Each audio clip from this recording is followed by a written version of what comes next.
ही सवय या तालुक्याला कायम आहे। हा तालुका आणि या तालुक्यातला मतदार कधी दगाफटका करून कुठे गेला नाही आणि आज सुद्धा भारतीय जनता पार्टीच्या मागे आणि आपल्या मागे या तालुक्यातला मतदार, या भूमीतला मतदार, या विधानसभा मतदारसंघातला मतदार हा 100% राहील हे आपल्याला या ठिकाणी खात्री देतो। माझं आपल्याला सगळ्यांना विनंती आहे की महाविकास आघाडीकडनं जो प्रचार चालतो याच्याकडे लक्ष देऊ नका। आज त्यांचं एकच आहे की आपल्याला गोंधळामध्ये टाकून द्यायचं।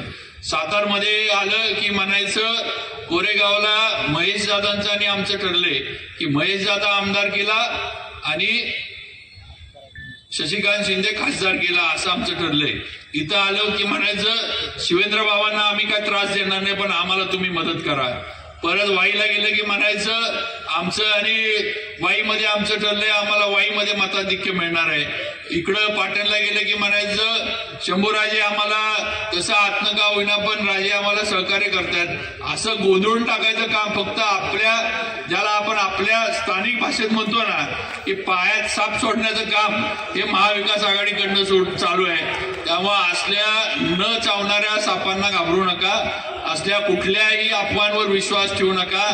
आज या लोकसभा मतदारसंघाची परिस्थिती अशी आहे, सर्व विधानसभा मतदारसंघातले नेते मंडळी इथं स्टेजवर आहेत।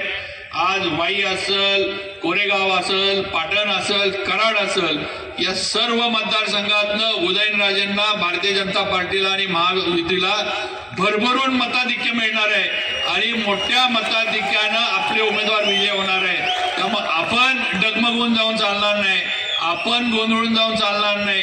आपली जबाबदारी आहे की आपलं मताधिक्य सातारा जावळीचं, सातारा शहराचं या लोकसभा मतदारसंघामध्ये सगळ्यात एक नंबरचं पाहिजे एवढं लक्षात ठेवा आणि त्याप्रमाणे 7 तारखेला कामाला लागा एवढीच विनंती करतो। उदयनराजेंचं चिन्ह लक्षात ठेवा, कमळ, कमळाच्या समोरचं बटन दाबून उदयनराजेंना आणि आपले देशाचे पंतप्रधान मोदीजींना परत एकदा ताकद द्या एवढीच विनंती करतो आणि थांबतो। जय हिंद, जय महाराष्ट्र।